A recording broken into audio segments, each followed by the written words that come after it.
Hello students, welcome to my class once again, and today I'll be introducing you to Romanticism in English literature. Romanticism was a literary movement that began in the late 18th century and ending around the middle of the 19th century, although its influence continues to this day. Marked by a focus on the individual, that is, a unique perspective of a person, often guided by irrational and emotional impulses, a respect for nature and the primitive, and a celebration of common men. Romanticism can be seen as a reaction to the huge changes in the society that occurred during this period, including the revolutions that burned through the countries like French revolutions and the American War of Independence, ushering in grand experiments in democracy. So, how do you define Romanticism? The term Romanticism does not stem directly from the concept of love. Actually जब हम romance या romantic movement या romanticism के बारे में बात करते हैं तो आप लोगों को क्या है, वो फिल्मी रोमांस ध्यान में आता है ना. You think about romance, but the concept of love.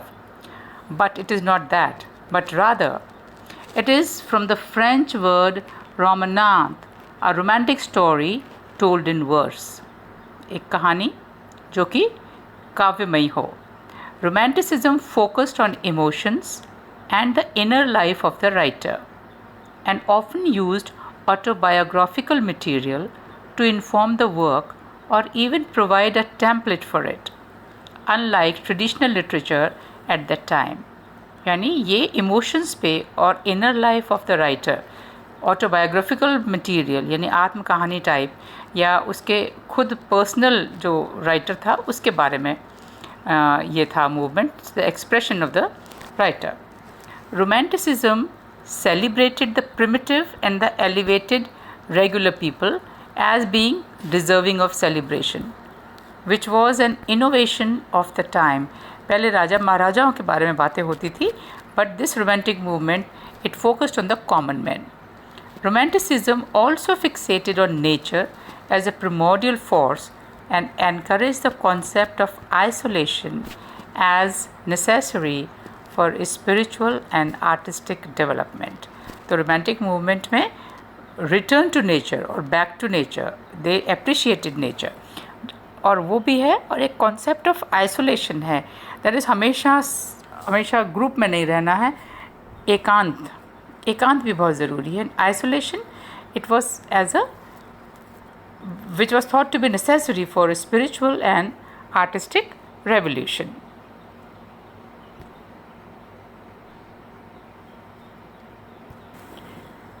So now let's study about the characteristics of the Romantic age and Romantic literature.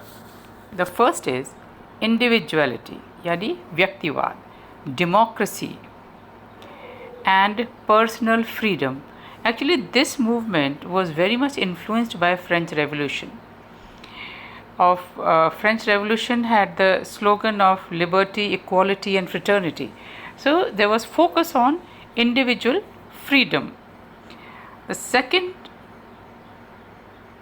second characteristic is spiritual or supernatural element. Romantic writers actually turned inwards, valuing the individual experiences above all, and this in turn led to heightened sense of spirituality. Spirituality क्या होता है? आध्यात्मवाद. Sense of spirituality in romantic work and the addition of occult and supernatural elements.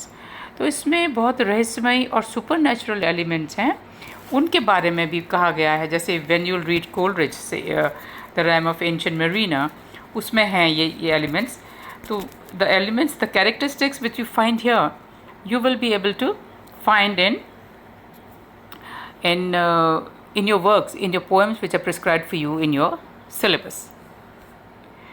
Third is nature as a teacher. Now, these writers, they celebrated nature. These writers saw nature as a teacher and a source of infinite beauty.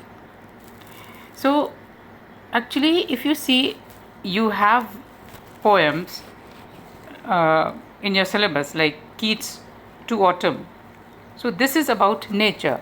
The Keats personifies the season and follows its progression from initial arrival after the summer through the harvest season and finally to autumn's end as winter takes its place.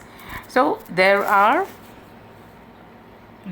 writers, they focus on nature, but the romantic writers, they focus on various aspects of nature, because nature has many things, and each individual, each poet, he focuses on different elements of nature, and that we will see when we study the poems. Fourth is interest in the past history, ancient Greek and Roman elements. That is, they went back to the Greek and to history. So they believed in these things. They believed in traditions in the sense that they believed in mythology. If we like when we read William Wordsworth, The World is Too Much with Us, then there is a reference of Proteus and the sea god and all that.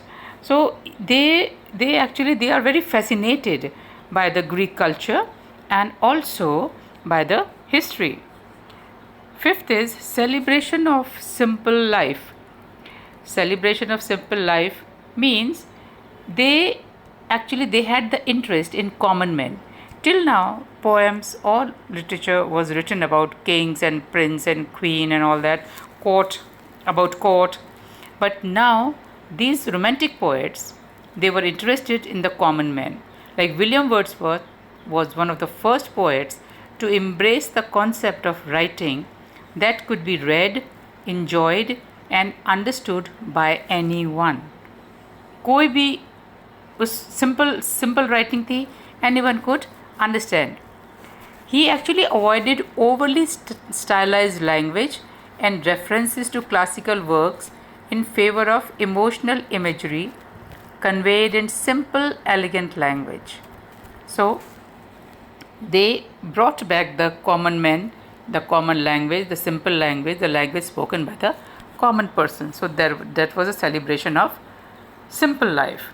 Then there was interest in the rustic and pastoral life. और सबसे बड़ी बात क्या है, जो ग्रामीण है, जो रस्टिक है, जो गांव का है, and the pastoral life of pastures, यानी हरियाली और खेत. They believed in that.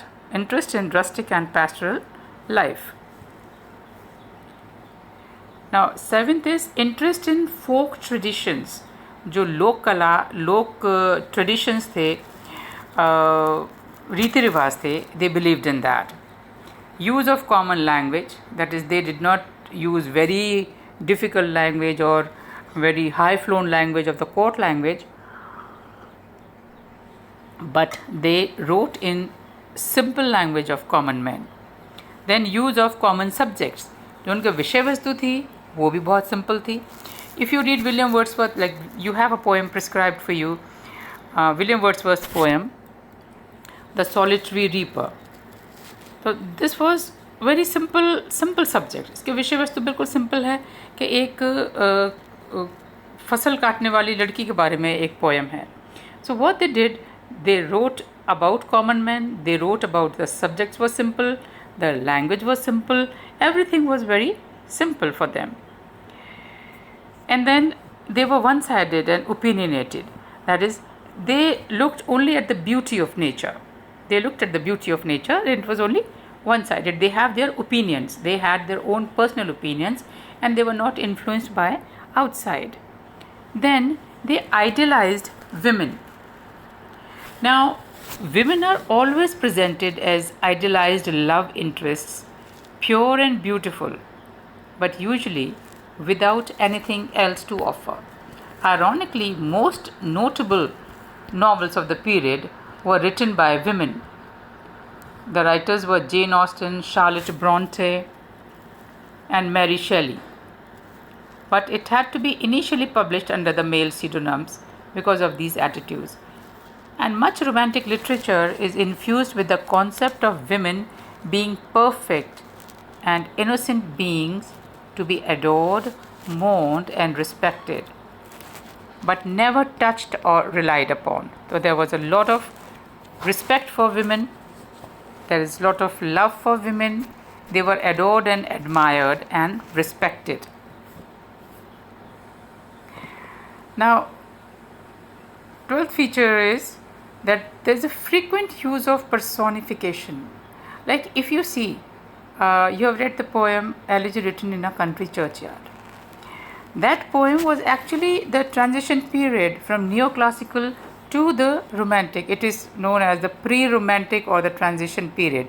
If you read that poem, there is a lot of personification. There are many personifications in that poem. So there was a frequent use of personifications in the works of romantic writers. Then there was examination of the poet's inner feelings. As I told you, there is the